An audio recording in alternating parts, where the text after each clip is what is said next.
ഞാൻ ഈ രാവിലെ കർത്താവിൻ്റെ ആത്മാവിൻ്റെ ഹൃദയത്തിൽ കഴിഞ്ഞ ദിവസം പ്രാർത്ഥിക്കുമ്പോൾ തന്നൊരു ദൂതിലേക്ക് വേഗം കിടക്കുകയാണ്. ലൂക്കോസിൻ്റെ സുവിശേഷം 1-ാം അധ്യായത്തിൻ്റെ 45-ാം വാക്യം.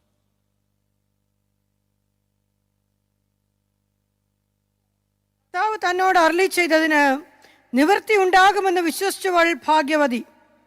കർത്താവ് തന്നോട് അരുളി ചെയ്തതിന് നിവൃത്തിയുണ്ടാകും എന്ന് വിശ്വസിച്ചവൾ ഭാഗ്യവതി. ഒരു നിമിഷം കണ്ണടയ്ക്കാം. ദൈവം ഇന്നലകളിൽ നമ്മളോട്, നമ്മുടെ കുടുംബത്തോട്, നമ്മുടെ മക്കളോട് എന്തൊക്കെ അരുളി ചെയ്തിട്ടുണ്ടോ, സാഹചര്യം എങ്ങനെയും ആയിക്കോട്ടെ, ഇന്ന് രാവിലെ പരിശുദ്ധാത്മാവിനെ ഓർപ്പിക്കാനുള്ളത്, വിശ്വസിക്കാൻ തയ്യാറുള്ളവർ അവൻ്റെ മഹത്വത്തെ കാണുന്ന ദിനങ്ങളാണ്. രക്തത്താൽ ജയം. ഈ ആണ്ടിൻ്റെ അവസാന ആഴ്ചകളിലേക്ക് എത്തുമ്പോൾ ഇന്ന് പരിശുദ്ധാത്മാവ് കൈമാറാൻ എന്നെ ഏൽപ്പിച്ചത്, വിശ്വസിക്കാൻ തയ്യാറാണെങ്കിൽ പുതിയ ആണ്ടിൽ ദൈവം നമ്മുടെ വീടുകളിൽ, കുടുംബങ്ങളിൽ, സഭയുടെ മുൻപിൽ ചെയ്യാൻ പോകുന്ന ചില അത്ഭുതങ്ങളെ നമ്മൾ കാണാൻ പോകുക. യേശുവിൻ്റെ നാമത്തിൽ. കർത്താവേ, സ്വർഗസ്ഥ പിതാവേ, അങ്ങയുടെ തിരുവചനത്തിനായി സ്തോത്രം.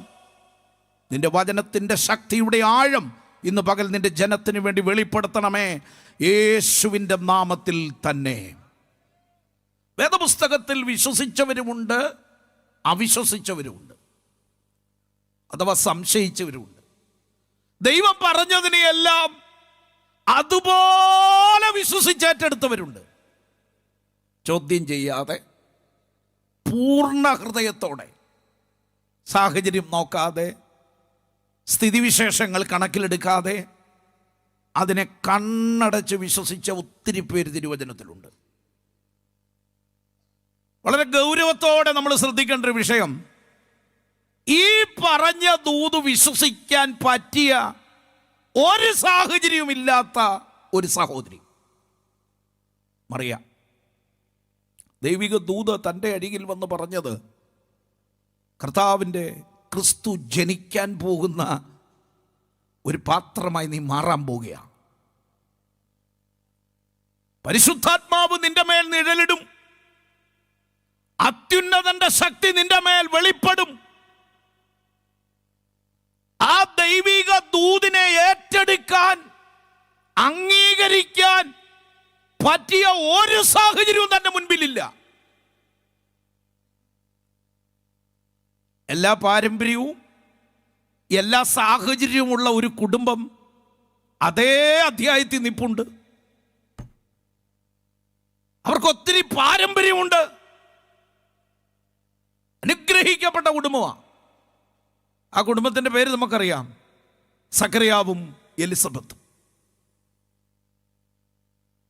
അവരെക്കുറിച്ച് പരിശുദ്ധാത്മാവ് പറഞ്ഞ സാക്ഷ്യം വേറെ ഒരു കുടുംബത്തെക്കുറിച്ചും പറയാത്ത സാക്ഷ്യമാണ്. ഇരുവരും ദൈവസന്നിധിയിൽ നീതിയുള്ളവരും സകല കൽപ്പനകളും ന്യായങ്ങളിലും കുറ്റമില്ലാത്തവരായി നടക്കുന്നവരും ആയിരുന്നു. ഇത്ര സാക്ഷ്യമുള്ള കുടുംബം, പക്ഷെ ഒരു ദൂത് പറഞ്ഞിട്ട് അത് വിശ്വസിക്കാനുള്ള ഹൃദയമില്ല. ചിലരങ്ങനെ കേട്ടോ, നല്ല ഹൃദയമാണ്, ആത്മാർത്ഥതയുള്ളവരാ, പ്രാർത്ഥിക്കുന്നവരാ, പക്ഷെ ദൈവിക വാഗ്ദത്തങ്ങളുടെ ചില ദൂതുകളെ ആ അളവിൽ ഏറ്റെടുക്കാനും വിശ്വസിക്കാനും കഴിയാതെ പോവുക. ഇത്രയും പ്രാർത്ഥിക്കുന്ന, ഇത്രയും ഭക്തനായ, ഇത്രയും ദൈവത്തെ സ്നേഹിക്കുന്ന, ദൈവത്താൽ സാക്ഷ്യം പ്രാപിച്ച സക്കറിയാവിൻ്റെ അടുക്കലാണ് കർത്താവിൻ്റെ ദൂതൻ വന്ന് ദൂത് പറഞ്ഞത്, സക്കറിയാവേ, നിന്റെ പ്രാർത്ഥനയ്ക്ക് ഉത്തരമായി. ഇത്ര ഭക്തനായ മനുഷ്യൻ ന്യായമായിട്ടും തിരിഞ്ഞൊരു ചോദ്യത്തിൻ്റെ ആവശ്യമേ ഇല്ല, കണ്ണടച്ച് ഏറ്റെടുക്കുക വേണ്ടേ. പക്ഷെ സക്കറിയാവിന് പറ്റിയൊരു പോരായ്മ എന്നാണെന്നറിയോ? തിരിച്ചൊരു ചോദ്യം, ഇതെങ്ങനെ, ആരുടെ കാര്യമാണെന്നാ? ഞങ്ങളുടെ തന്നെയാണോ? ഞങ്ങളുടെ വീട്ടിലെ കാര്യമാണോ? ഇത് നടക്കാൻ പറ്റിയൊരു സാഹചര്യമേ അല്ല ഞങ്ങളുടെ വീട്ടിൽ. കാരണം താൻ തന്നെ പറയുന്നു, ഞാൻ വൃദ്ധനും എൻ്റെ ഭാര്യ വയസ്സ് എന്നവളുമാ. ഈ ദൂത് നിറവേറാനുള്ള ഒരു സാഹചര്യവും ഞങ്ങളുടെ മുൻപിലില്ല എന്ന് മാത്രമല്ല, അതിൽ നിന്ന് ഞങ്ങൾ ബഹുദൂരം മുൻപോട്ട് പോയി കഴിഞ്ഞു. ഇനി അത് നടക്കാനും നടപ്പിലാകാനും ഒരു സാധ്യതയുമില്ല. പ്രാർത്ഥിക്കുന്ന ഭക്തനായ ദൈവത്തെ ഭയപ്പെടുന്ന ഒരനുഗ്രഹിക്കപ്പെട്ട സാക്ഷ്യമുള്ള കുടുംബമാ. പക്ഷേ ദൈവിക വാഗ്ദത്തത്തെ പൂർണ്ണമായി വിശ്വസിക്കാൻ കഴിയുന്നില്ല. ബുദ്ധി കൊണ്ട്, ജ്ഞാനം കൊണ്ട്, അറിവുകൊണ്ട് ആലോചനയെ മറിച്ചു കളയുന്ന പലരുമുണ്ട്. രക്തത്താൽ ജയം, രക്തത്താൽ ജയം. ഇന്ന് രാവിലെ പരിശുദ്ധാത്മാവ് ദൈവസഭയിൽ ചിലരോട് കൈമാറാൻ വ്യക്തമായി എന്നോട് പറഞ്ഞൊരു കാര്യം ഞാൻ പറയാ. നിന്റെ അവിശ്വാസത്തെ ദൂരെ കളഞ്ഞ്, നിന്റെ സംശയത്തെ ദൂരെ കളഞ്ഞ്, എന്റെ ദൈവം വിശ്വസ്തനാണെന്ന് നീ ഹൃദയപൂർവ്വം വിശ്വസിച്ചാൽ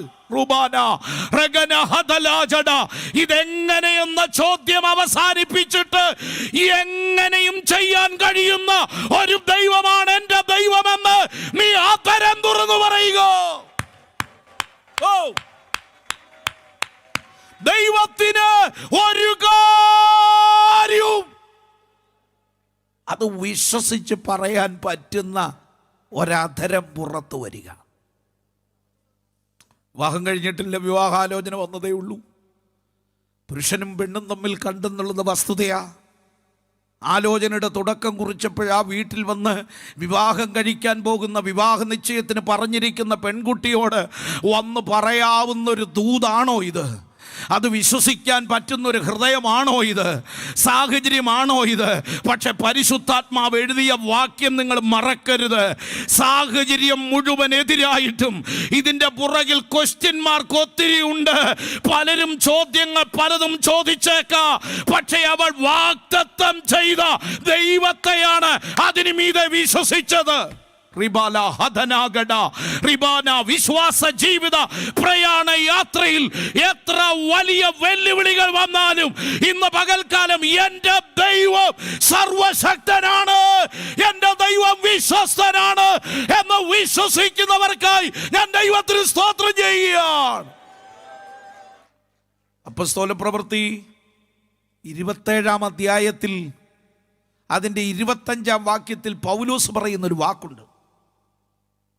പുരുഷന്മാരെ ധൈര്യത്തോടിരിപ്പീൻ. പൗലോസ് ജീവിതത്തിന്റെ ഇളക്കപ്പെരിപ്പങ്ങളുടെ നടുവിൽ തങ്ങൾ സഞ്ചരിച്ച പടക് മുഴുവൻ കൊടുങ്കാറ്റിൽ ആടി ഉലഞ്ഞ് ചരക്കുകളെല്ലാം കടലിലേക്ക് വലിച്ചെറിഞ്ഞ് പ്രാണഭയത്തിൽ നിൽക്കുന്ന ഒരുപറ്റം സമൂഹത്തിന്റെ മുൻപിൽ നിന്നുകൊണ്ട് പ്രാർത്ഥിക്കുന്നവന്റെ വായിൽ നിന്ന് വാക്ക് കേൾക്കണം. അതുകൊണ്ട് പുരുഷന്മാരെ ധൈര്യത്തോടിരിപ്പീൻ, എന്നോട് അരുളി ഇന്ന് രാവിലെ ദൈവത്തിന്റെ ആത്മാവ് ഇവിടെ ഇരിക്കുന്ന ചിലരോട് പറയുക, ഇന്നലകളിൽ നിന്നോടോ നിന്റെ കുടുംബത്തോടോ എന്റെ ദൈവം ചില ആലോചന പറഞ്ഞിട്ടുണ്ടെങ്കിൽ അതിൽ നിന്ന് വരവെണ്ണം മാറാതെ, അണുവിടയ്ക്ക് മാറ്റം വരുത്താതെ അതിനെ പൂർണ്ണമായി ചെയ്യാൻ, നിവർത്തിക്കാൻ കഴിയുന്ന ഒരു ദൈവത്തെയാണ് നാം സേവിക്കുന്നത്.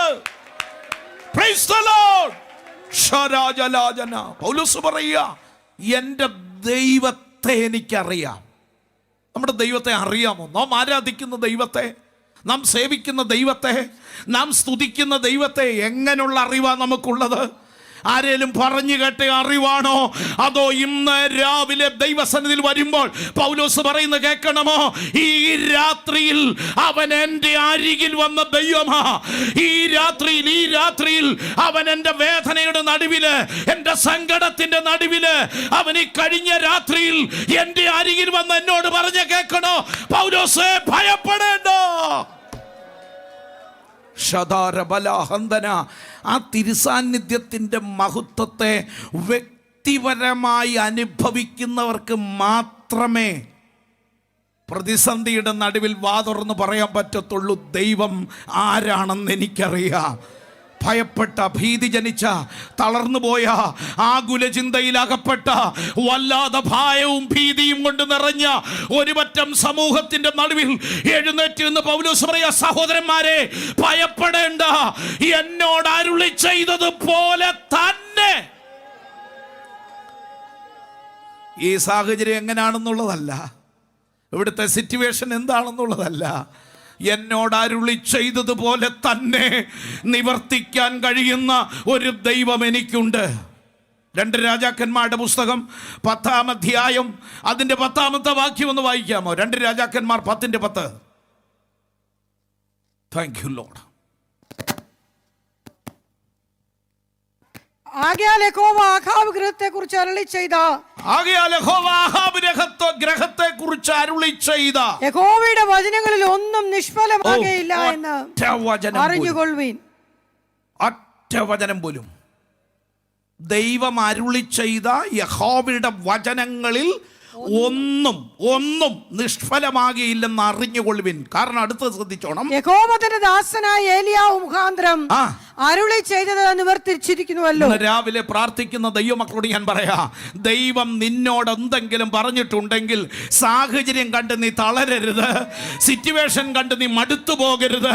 ദൈവത്തിന്റെ ശബ്ദമാണോ വന്നിട്ടുള്ളത്, നിന്നെക്കുറിച്ചോ നിന്റെ തലമുറയെക്കുറിച്ചോ കുടുംബത്തെക്കുറിച്ചോ ഭാവിയെക്കുറിച്ചോ പരിശുദ്ധാത്മാവ് അരുളി ചെയ്തിട്ടുണ്ടെങ്കിൽ അതിൽ നിന്ന് ആടുവിട മാറത്തില്ല. ആഹാബ് ഗ്രഹത്തിന്റെ നേരെയുള്ള ദൈവത്തിന്റെ ന്യായവിധിയുടെ ദൂത ഏലിയാവ് വിളിച്ചു പറഞ്ഞത്. രാജാക്കന്മാരുടെ പുസ്തകം വായിക്കാൻ സമയമില്ല. 21-ാം അധ്യായത്തിന്റെ 16 മുതലുള്ള വാക്യം നിങ്ങൾ വീട്ടിൽ വായിക്കണം. 1 രാജാക്കന്മാരുടെ പുസ്തകത്തിലാണ്. 21-ാം അധ്യായം 16 മുതൽ വായിക്കുമ്പോൾ ഒരു ദൈവ മനുഷ്യന്റെ രക്തം ചൊരിഞ്ഞ്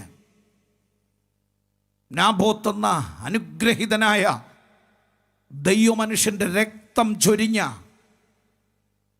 ആഹാബ് ഗ്രഹത്തിന്റെ നേരെ ദൈവത്തിന്റെ ന്യായവിധിയുടെ ദൂത ആ മുന്തിരിത്തോട്ടത്തെ ചീരത്തോട്ടമാക്കാൻ ഹൃദയത്തിൽ ആഗ്രഹം പ്രകടിപ്പിച്ച് അതിന് വേണ്ട മുഴുവൻ ഒത്താശയും ചെയ്തു കൊടുത്ത ഇസബേൽ താഴോട്ടുള്ള പാരഗ്രാഫ് വായിച്ചാൽ നമ്മൾ കരഞ്ഞു പോകും. ദൈവത്തിൻ്റെ ആത്മാവ് പറയുക, നീ ചതിക്കപ്പെട്ടവനായി, വശീകരിക്കപ്പെട്ടവനായി, വഞ്ചിക്കപ്പെട്ടവനായി, ദൈവിക ആലോചനയ്ക്ക് വിരോധമായി അഭിഷക്തന്റെ നേരെ നിന്റെ മുൻപിൽ നിന്ന് വീണിരിക്കുന്ന ഈ കണ്ണീർ കളമുണ്ടല്ലോ, അതിന് നീ വില കൊടുക്കേണ്ടി വരും. രക്തത്താൽ ജയം. ആ ദൂതുകളെ വിളിച്ചു പറയുമ്പോൾ ആഹാബിൻ്റെ ഗ്രഹത്തോട് പറഞ്ഞു കേൾക്കണം, ഒരെണ്ണം പോലും ശേഷിക്കുകയില്ല. ഒരെണ്ണം പോലും. 2 രാജാക്കന്മാരുടെ പുസ്തകത്തിലെ ഭാഗം ഞാൻ നേരത്തെ വായിച്ച ഭാഗത്തോട്ട് വരുമ്പം അവിടെ എഴുതിയിരിക്കുന്ന 10 തലമുറ ഉണ്ടായിരുന്നെന്ന് 10 തീർത്തു കളഞ്ഞു. അത് പറഞ്ഞിട്ട് പരിശുദ്ധാത്മാവ് നേരത്തെ വായിച്ച വാക്യത്തിൽ വായിച്ചത്, ദൈവം ആഹാബ് ഗ്രഹത്തോട് പറഞ്ഞ ദൈവത്തിൻ്റെ ദൂതിൽ നിന്ന് വരവണ്ണം മാറാതെ ആഹാബ് ഗ്രഹത്തെക്കുറിച്ച് അരുളി ചെയ്ത യഹോവയുടെ വചനങ്ങളിൽ ഒന്നും നിഷ്ഫലമാകാതെ ഇന്ന് പകൽക്കാലം പ്രാർത്ഥിക്കുന്ന ദൈവകുഞ്ഞെ, ദൈവം നിന്നോട് പറഞ്ഞ വാഗ്ദത്തം അക്ഷരം പ്രതി ഒരെണ്ണം പോലും നിഷ്ഫലമാകാതെ, ഒരൊറ്റ ദൂത് പോലും മാറാതെ, വരവെണ്ണം മാറാതെ അതിനെ പൂർണ്ണമായി പൂർത്തീകരിക്കാൻ കഴിയുന്ന ദൈവത്തെയാണ് നീ സേവിക്കുന്നുള്ള സത്യം നീ മറക്കരുത്. അപ്പോൾ തന്നെ ഒരു കാര്യം ഞാൻ പറയാ, അവന്റെ ആലോചനയുടെ മുമ്പിൽ വിറയലോടെ, ഭയത്തോടെ, ഭക്തിയോടെ ആരൊക്കെ അടുത്തു ചെല്ലുന്നു അവർക്ക് വേണ്ടി ഇന്നും പ്രവർത്തിപ്പാൻ അവന്റെ കരം കുറുതായിട്ടില്ല. ഒത്തിരി പാരമ്പര്യം പറയുന്ന, ഞാൻ ഈ വചനഭാഗത്തേക്ക് വേഗം വരാം, ഒത്തിരി പാരമ്പര്യം പറയുന്ന സക്കറിയാവ് ഒരു ഭാഗത്ത് നല്ല ഭക്തനാ, എല്ലാ സാക്ഷ്യവുമുണ്ട്.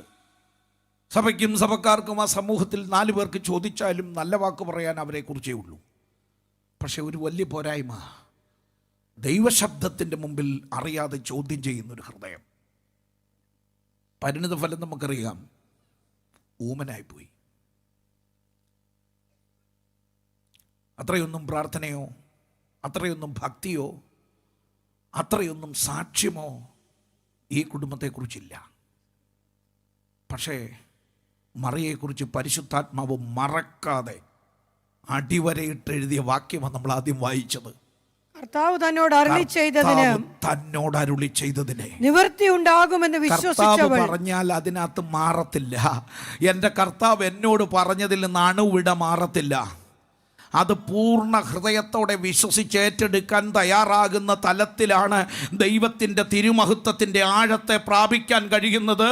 ഇന്ന് രാവിലെ ഇവിടെ ഇരിക്കുന്ന ദൈവമക്കളോട് ഞാൻ ഉറപ്പായി പറയുന്നു, ദൈവം നിന്നോട്, നിന്റെ തലമുറയോട്, നിന്റെ കുടുംബത്തോട് അവൻ അരുളി ചെയ്ത വാഗ്ദത്തങ്ങൾ ഉണ്ടെങ്കിൽ അതിൽ ഒന്നുപോലും വിട്ടുകളയാതെ അക്ഷരം പ്രതിയായി നിവർത്തിക്കുന്ന ഒരു നല്ല ദൈവമാണ് ഞാനും നിങ്ങളും ആരാധിക്കുന്ന ദൈവം. അവൻ്റെ വിശ്വസ്തതയ്ക്ക് ഇന്ന് രാവിലെ ഞാൻ സന്തോഷത്തോടെ സ്തോത്രം ചെയ്യുന്നു. കാരണം അവൻ വിശുദ്ധനാണ്, അവൻ വിശ്വസ്തനാണ്, അവൻ വാക്ക് പറഞ്ഞാൽ മാറാത്ത ദൈവമാണ്. എലീശ പ്രവാചകൻ പറഞ്ഞ കാര്യം നമുക്കറിയാം.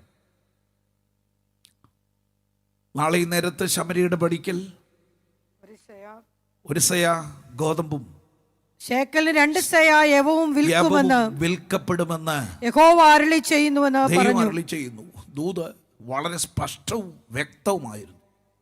അവിടെ എഴുതിയിരിക്കുന്ന ഒരു പദമുണ്ട്, അത് കേട്ട അകമ്പടി നായകൻ ദൈവപുരുഷനോട് പരിഹസിച്ചു. ദൈവമക്കളോട് ഞാൻ കാര്യം പറയാം, ദൂതിനെ ഏറ്റെടുത്തില്ലെങ്കിലും പരിഹസിക്കരുത്. പറയുന്നവരെയും പരിഹസിക്കരുത്, ദൂതിനെയും പരിഹസിക്കരുത്. പരിഹസിച്ചാൽ ആരേക്കാൾ അധികം വില കൊടുക്കേണ്ടി വരും. പരിഹാസം ദൈവം ക്ഷമിക്കാത്ത പാവ. അത് ദൈവമക്കൾ ഒന്നും കൂടെ തിരിച്ചറിയണം. ആരെയും പരിഹസിക്കരുത് കേട്ടോ. ദൂത് മാത്രമൊന്നുമല്ല, പരിഹാസത്തെക്കുറിച്ച് വചനത്തിൽ സദൃശവാക്യത്തിൽ എഴുതിയിരിക്കുന്ന നിന്റെ ബന്ധനം മുറുകാതിരിക്കേണ്ടതിന് നീ പരിഹാസിയാകരുത്. പല ബന്ധനങ്ങളുടെയും പുറകിലെ രഹസ്യം പരിഹാസമാണ്. സ്തോത്രം. തിരിച്ചറിയുന്നുണ്ടോ?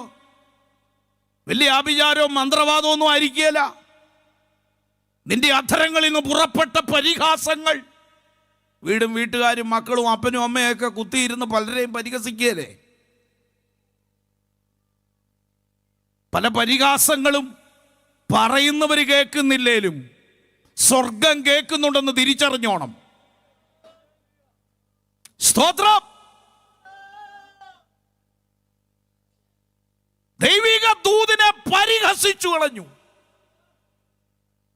പരിഹസിച്ചു.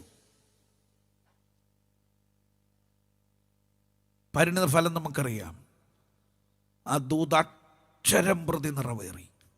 അക്ഷരം പ്രതി വള്ളി പുള്ളി തെറ്റാതെ ശമരിയുടെ പടിക്കൽ അത് നിറവേറുമ്പോൾ ആ ദൂതിനെ പരിഹസിച്ചവൻ അവിടെ വെച്ച് ചവിട്ടി മെതിക്കപ്പെട്ട് അവസാനിക്കപ്പെട്ടു. രക്തത്താൽ ജയം. പല നന്മയും, ഞാൻ വിനയപൂർവ്വം പറയുന്നത് തെറ്റിദ്ധരിക്കല്ലേ, നമ്മുടെ കണ്ണുകൊണ്ട് കാണേണ്ട നന്മകൾ കണ്ണുകൊണ്ട് കാണാൻ പ്രാർത്ഥിക്കണം. നമ്മുടെ കരങ്ങളിൽ ഏന്തേണ്ട നന്മകൾ കരങ്ങളിൽ ഏന്താൻ പ്രാർത്ഥിക്കണം. നമ്മുടെ ആയുസ്സിൽ നമുക്ക് ലഭിക്കേണ്ട വാഗ്ദത്തങ്ങൾ നാം മണ്ണിലേക്ക് മറയുന്നതിന് മുൻപ്, അല്ല വിണ്ണിലേക്ക് ചേർക്കപ്പെടുന്നതിന് മുൻപ് ഈ ഭൂമിയിൽ നിവർത്തിക്കപ്പെടാൻ ദൈവം നിന്നോടോ നിന്റെ തലമുറയോടോ ചെയ്ത വാഗ്ദത്തം ഉണ്ടെങ്കിൽ അത് അക്ഷരം പ്രതി നിറവേറുന്നിടം വരെയും എൻ്റെ ആയുസ്സിനെ ദീർഘമാക്കി ആരോഗ്യത്തോടെ ഇരുത്തണമേ എന്ന് പ്രാർത്ഥിക്കാൻ ദൈവമക്കൾക്ക് അവകാശമുണ്ട്. അത് ചെയ്തൊരു ഭക്തനും കിടപ്പുണ്ട് ലൂക്കോസിൽ, ശിമയോൻ. ദൂതിൻ്റെ പൂർത്തീകരണം വന്നപ്പോൾ ആ ദൈവ മനുഷ്യൻ പറഞ്ഞു, യഹോവയോട് പറയാ, ഇപ്പോൾ നാഥ, അടിയനെ വാർദ്ധക്യദശയിലാണ്, ഇടാനരകൾ ബാധിച്ചു, ശരീരം ക്ഷീണിതനാണ്, കൈകാലുകൾക്ക് വിറയൽ പിടിച്ചു. പക്ഷേ ആ പ്രാർത്ഥനയുടെ മറുപടി വിറകയോടെ കയ്യിലേന്തുമ്പോൾ ആ വലിയ മനുഷ്യൻ വിളിച്ചു പറഞ്ഞു, കർത്താവേ, ഇതുവരെ എന്നെ ശേഷിപ്പിക്കുമെന്ന് ഞാൻ വിചാരിച്ചില്ല. എത്രയോ കൊറോണകൾ, എത്രയോ കൊടുങ്കാറ്റുകൾ, എത്രയോ രോഗങ്ങൾ, എത്രയോ ചിക്കൻ ഗുനിയകൾ, എത്രയോ ദേശത്തെ പലതും പടർന്നു പിടിച്ചു. ചിലതൊക്കെ നിന്നെ തൊട്ടും തലോടിയും കടന്നുപോയി. ഇന്നും നിന്റെ പ്രാണനെ കണി പൊട്ടിപ്പോന്ന പക്ഷിയെ പോലെ ദേശത്തെ സൂക്ഷിച്ചിരിക്കുന്നത് എന്തുകൊണ്ടെന്നറിയാമോ? ഇനിയും ചില വാഗ്ദത്തങ്ങൾ ദൈവത്തിന് നിന്നിലൂടെ നിവർത്തിക്കപ്പെടാനുണ്ട്. ശബാര ഹംദര അർദ്ധരാജല ശൈഗനാജന ഹല്ലേലൂയ ഹല്ലേലൂയ.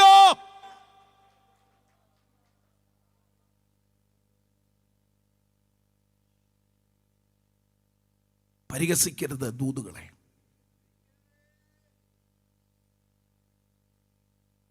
മാർത്തയോടും മറിയോടും യോഹന്നാന്റെ സുവിശേഷം 11-ാം അധ്യായത്തിൽ ചെല്ലുന്ന ആ വീട്ടിൽ പറയുന്ന കർത്താവിൻ്റെ ഒരു ശബ്ദമുണ്ട്.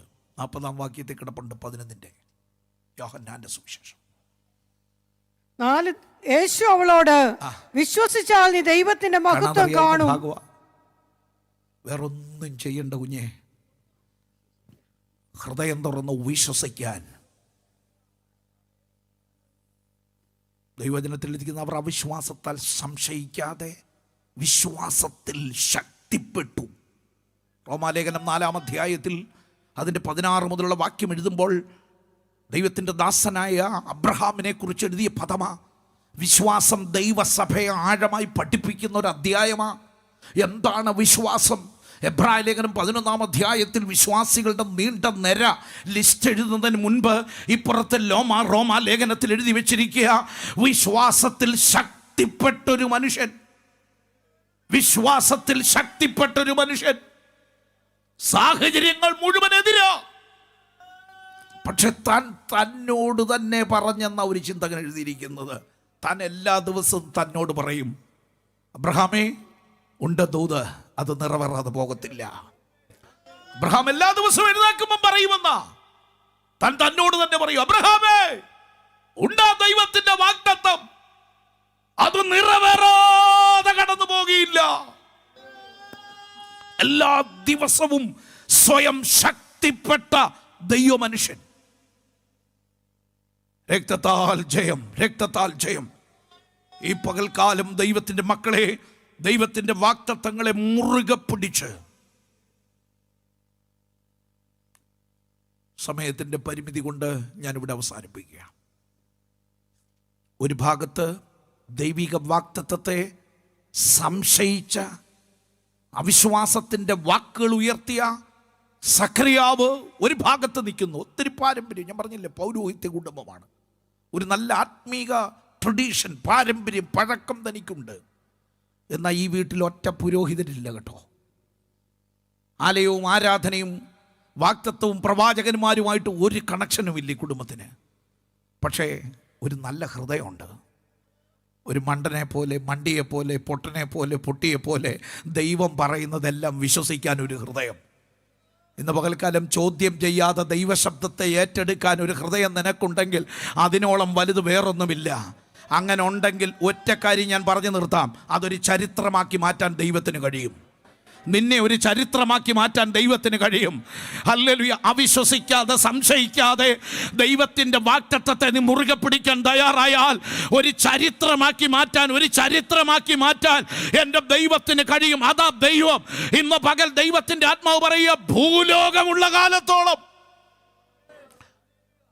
നിന്നെ ഭാഗ്യവതി എന്ന ലോകം, ഈ ഭൂമിയുള്ള മുഴുക്കാലവും, മനുഷ്യവർഗമുള്ള മുഴുവൻ കാലവും നീ ഒരു ചരിത്രമായിരിക്കും. കാരണം നിന്റെ ക്വാളിറ്റി ഇത്രയേ ഉള്ളൂ, കണ്ണടച്ച് നീ വിശ്വസിച്ചു. ദൈവശബ്ദത്തെ നീ ചോദ്യം ചെയ്യാതെ ഏറ്റെടുത്തു.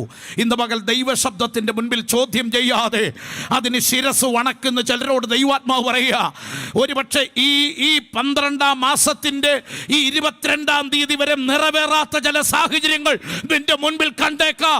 പക്ഷെ നീ അവിശ്വസിക്കരുത്, നീ സംശയിക്കരുത്, തളർന്നു പോകരുത്. ഇന്ന് പകൽ ആത്മാവിൽ വിളിച്ചു പറ, എൻ്റെ ദൈവം വിശ്വസ്തനാണ്. അവൻ അരുളി ചെയ്തത് അതുപോലെ നിവർത്തിക്കാൻ അവൻ ശക്തനാണ്.